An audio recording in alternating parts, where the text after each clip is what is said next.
రాకాలోకంకి స్వాగతం. ఈ కంటెంట్ మీకు నచ్చినట్టయితే లైక్ చేయండి, షేర్ చేయండి, ఈ ఛానల్కు సబ్స్క్రైబ్ చేయండి. మీ అభిప్రాయాన్ని కమెంట్ల రూపంలో తప్పనిసరిగా పంపించండి.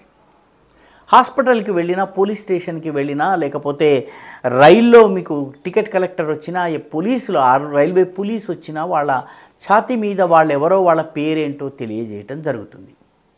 ఈ మధ్య హాకర్స్, వెండర్స్ కూడా ఛాతీ మీద తమ పేరు తప్పనిసరిగా పెట్టుకోవాలని రైల్వేలో దాన్ని చాలా కఠినంగా అమలు కూడా చేస్తున్నారు.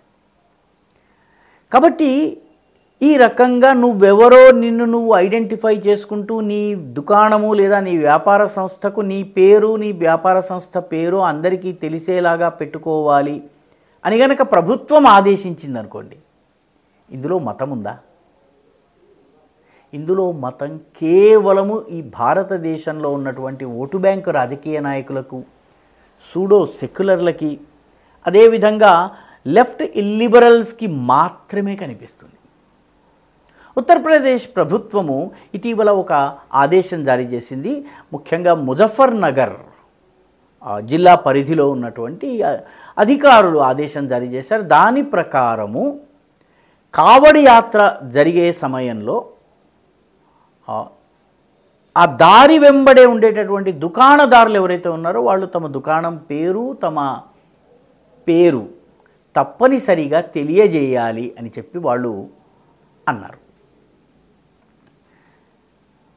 ఎందుకంటే ఈ కావడి యాత్ర చాలా విలక్షణమైనటువంటి యాత్ర. శ్రావణ మాసంలో లక్షలాది మంది, నిజానికి కోట్లాది మంది, చాలా పెద్ద సంఖ్యలో ఏకబిగిన తమ తమ గ్రామాల నుంచి కావడులు తీసుకుని నడుచుకుంటూ వస్తారు. శివుడి పేరు తలుచుకుంటూ వస్తారు. ఎక్కడ రాత్రి అయితే అక్కడ శివభజన చేస్తారు. ఉపవాసం ఉండేవాళ్ళు, కొద్దిగా తినేవాళ్ళు, పలహారం తినేవాళ్ళు, ఏవో కొన్ని తినుబండారాలు వండుకోలేని వాళ్ళు కొనుక్కుని తినేవాళ్ళు. ఈ రకంగా వీళ్ళందరూ ఇలా నడిచి నడిచి హరిద్వార్ దాకా వెళ్తారు. హరిద్వార్లో అక్కడ గంగా నీళ్లను తీసుకుని తమ తమ గ్రామాలకు తిరిగి వస్తారు. పేద, బడుగు, అట్టడుగు వర్గాలకు చెందిన వాళ్ళతో పాటు సమాజంలోని అన్ని వర్గాల వాళ్ళు ఈ కావడి యాత్రలో పాల్గొంటారు. ఒక అంచనా ప్రకారము దాదాపు 2 కోట్ల మంది ప్రజలు ఈ కావడి యాత్రలో పాల్గొంటారు. ఈ సంవత్సరము జూలై 22 నుంచి ఆగస్టు 2 వరకు ఈ కావడి యాత్ర నడుస్తుంది. ఈ కావడి యాత్రికులు అయ్యప్ప దీక్షను తీసుకునే వాళ్ళలాగా చాలా నియమనిష్టల్ని పాటిస్తూ పూర్తిగా వాళ్లకు కావలసినటువంటి పద్ధతిలో పూజలు చేసుకుంటూ, ఆ ఉపవాసాలు ఉంటూ, లేకపోతే కొన్ని నిషేధిత వస్తువుల్ని ముట్టకుండా వీళ్ళు వెళ్తూ ఉంటారు.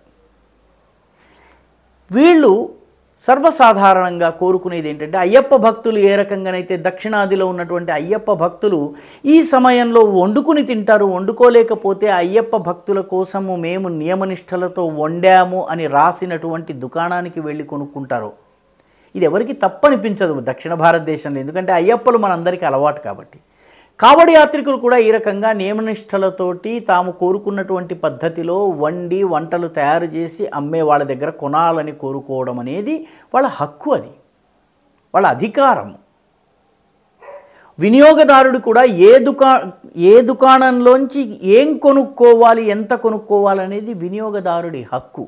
కాబట్టి ఈ రకంగా వెళ్ళేటటువంటి కావడి యాత్రికులు అనేక నియమనిష్టల మధ్య వెళ్తారు. కాబట్టి వాళ్ళు హిందువుల దగ్గర నుంచే కొనుక్కుని తినాలని వాళ్ళు భావిస్తారు. అందుకని ఉత్తరప్రదేశ్లో ఉన్నటువంటి ముజఫర్నగర్ జిల్లా యంత్రాంగము ఈ కావడి యాత్ర వెళ్ళేటటువంటి దారిలో ఉన్నటువంటి దుకాణాల వాళ్ళందరూ కూడాను తమ షాపు లైసెన్సు, తర్వాత షాపు యజమాని పేరు తప్పనిసరిగా రాయాలి అని చెప్పారు. యజమాని, అదేవిధంగా అక్కడ అమ్మకాలు చేసేటటువంటి వ్యక్తి పేరు కూడా రాయాలి అని చెప్పారు. దీనిని కఠినంగా అమలు చేయించేందుకు అక్కడ యంత్రాంగము చర్యలు తీసుకుంటుంది. నిజానికి భక్తులుగా ఒక దీక్షను పాటిస్తున్న వాళ్ళుగా ఇది వాళ్ళ హక్కు. కబాకో లేకపోతే మక్కాకో వెళ్ళేటప్పుడు ఒక రకమైనటువంటి దుస్తువులు ధరించేటటువంటి అధికారము, హక్కు వాళ్ళకు ఉంటుంది. అదేవిధంగా అయ్యప్ప భక్తులకి ఒక రకమైన దుస్తుల్ని ధరించి ఒక రకమైనటువంటి చోటనే భోజనం చేసేటటువంటి హక్కు, అధికారము వాళ్ళకు ఉంటుంది. ఈ చోటని, ఈ షాపుకి వెళ్ళను, ఈ షాపుకి వెళ్తాను అని చెప్పేటటువంటి ఫ్రీడమ్ వాళ్ళకు ఉండాలి, స్వేచ్ఛ వాళ్ళకు ఉండాలి. కాబట్టి నేను గోహత్య చేసేవాడు, లేకపోతే గోమాంసాన్ని వండేవాడు, లేకపోతే వండిన వంటల మీద ఉమ్మి వేసేసి వాటిని హలాల్ చేసేవాడి దగ్గర నేను తినొద్దు అని చెప్పి ఎవడైనా నిష్ఠ పాటిస్తున్నటువంటి కావడి యాత్రికుడు అనుకున్నట్లయితే అది తప్పు కాదు, అది అధికారం అవుతుంది, తన హక్కు అవుతుంది. అది నీ నియమనిష్టల్ని గంగలో కలిపి నా దగ్గరే కొని తినాలి, అది మాత్రమే సెక్యులరిజంని కాపాడుతుందని అనే హక్కు లేదు. షాప్స్ అండ్ ఎస్టాబ్లిష్మెంట్ యాక్ట్ ప్రకారం కూడాను దుకాణదారు తన పేరును స్పష్టంగా అందరికీ తెలిసే చోట ఇవ్వాలి. ఇది దేశవ్యాప్తంగా అమల్లో ఉంది. కానీ ఉత్తరప్రదేశ్లో ప్రభుత్వము చెప్పేటప్పటికీ ముజఫర్నగర్ ప్రభుత్వం 260 కిలోమీటర్ల దూరం యాత్ర జరుగుతుంది ఆ ఒక్క జిల్లాలోనే. ఈ నియమ నిబంధన పెట్టేటప్పటికీ ఒక్కసారిగా సెక్యులర్లందరూ కూడాను లేచి నిద్ర మేల్కున్నారు. ఇదంతా సెక్యులరిజంకి, ఇది ముస్లింలను పక్కకి పెట్టేటటువంటిది, లేకపోతే ముస్లింలను ఈ రకంగా వాళ్ళకి వ్యాపారం జరగకుండా చేసేటటువంటిది అని చెప్పి గగ్గోలు పెట్టడం మొదలుపెట్టారు.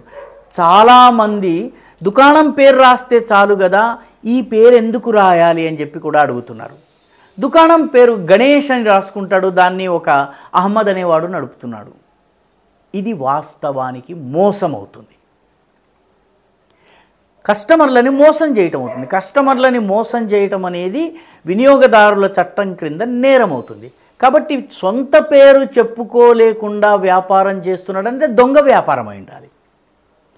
వేరే పేరు పెట్టుకుని తన అసలు పేరు పెట్టకుండా బోర్డులు మాత్రం హిందూ పెట్టడం అంటే హిందూ యాత్రికుల్ని మోసం చేయటం అవుతుంది. ఈరోజు సిఎంఆర్ఓ లేకపోతే ఇంకొకటో ఈ రకమైనటువంటి దొంగ ఆఫర్లు ఇచ్చాయనుకోండి, మనం ఏమంటాం? వినియోగదారులకు దానిలోకి వెళ్ళి కేసు వేస్తాం.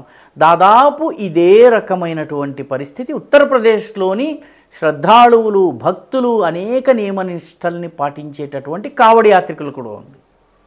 కానీ కావడి యాత్రికుల విషయంలో దీనిని అమలుపరిచేందుకు ఉత్తరప్రదేశ్ ప్రభుత్వం ప్రయత్నించగానే ఒక్కసారిగా సెక్యులర్లందరూ కూడా నిద్ర మేల్కున్నారు, హడావిడి ప్రారంభించారు, జాతీయ అంతర్జాతీయ మీడియాకి ఎక్కారు. వీళ్ళకున్న ప్రత్యేకత ఏంటంటే అది అమలాపురంలో జరిగిన, అనకాపల్లిన జరిగిన దాన్ని అమెరికా దాకా, ఐక్యరాజ్య సమితి దాకా తీసుకెళ్లేటటువంటి ఒక మెకానిజం వీళ్ళు బిల్డ్ చేసి పెట్టుకున్నారు, నెట్వర్క్. సో వీళ్ళు ఇప్పుడు యోగి ఆదిత్యనాథ్ ప్రభుత్వం తీసుకున్నటువంటి ఈ నిర్ణయాన్ని వ్యతిరేకిస్తున్నారు. ప్రతి సంవత్సరం కావడి యాత్ర సమయంలో తెలియక హిందూ పేరుందని తిన్న తరువాత అది వేరే మతానికి చెందినటువంటి వాళ్ళు, గోమాంసాన్ని తినే వాళ్ళకు సంబంధించినటువంటి వాళ్ళు అమ్మారు అని చెప్పేది తెలిసిన తరువాత కొట్లాటలైనటువంటి సందర్భాలు అనేకం ఉన్నాయి. కాబట్టి లా అండ్ ఆర్డర్ సిచ్యువేషన్ని కంట్రోల్ చేసేందుకు ప్రభుత్వం ఈ చర్యను తీసుకోగానే దీనిలో మతము కనిపించింది చాలామందికి. తన పేరు చెప్పుకోలేక వ్యాపారం చేయటం అనేది దొంగ వ్యాపారంతో సమానము. కాబట్టి ఇది నేరం అవుతుంది. దీనిని కూడా గుడ్డిగా సమర్థించి ఇదే సెక్యులరిజం అని భావించేటటువంటి విచిత్ర వితండవాదులు ఈ దేశంలో ఉన్నారు. ఉత్తరప్రదేశ్ ప్రభుత్వం చాలా దృఢంగా ఈసారి దీనిని అమలు చేస్తుంది. ఎందుకంటే అయ్యప్ప దీక్షకు వెళ్ళేటటువంటి భక్తులకు ఏ రకంగానైతే తమ నిష్టలను, నియమాలను, తమ దీక్షను కొనసాగించే హక్కుందో, అటువంటి చోటే భోజనం చేసేటటువంటి హక్కుందో, కావడి యాత్రికులకు కూడా అదే ఉంది. కావడి యాత్రికులకి మద్దతుగా అసదుద్దీన్ ఓవైసీ, అసలు కావడి యాత్రతో సంబంధం లేనటువంటి అసదుద్దీన్ ఓవైసీ, ఢిల్లీలో ఎక్కడ ఉండేటటువంటి మహమ్మద్ జుబేర్ వంటి ఫ్యాక్ట్ చెక్కర్గా చలామణి అయ్యే వ్యక్తి, లేకపోతే సమాజ్వాదీ పార్టీకి చెందినటువంటి అఖిలేష్ యాదవ్లు మాట్లాడటం అనేది విడ్డూరమే కాదు, విషాదం కూడా.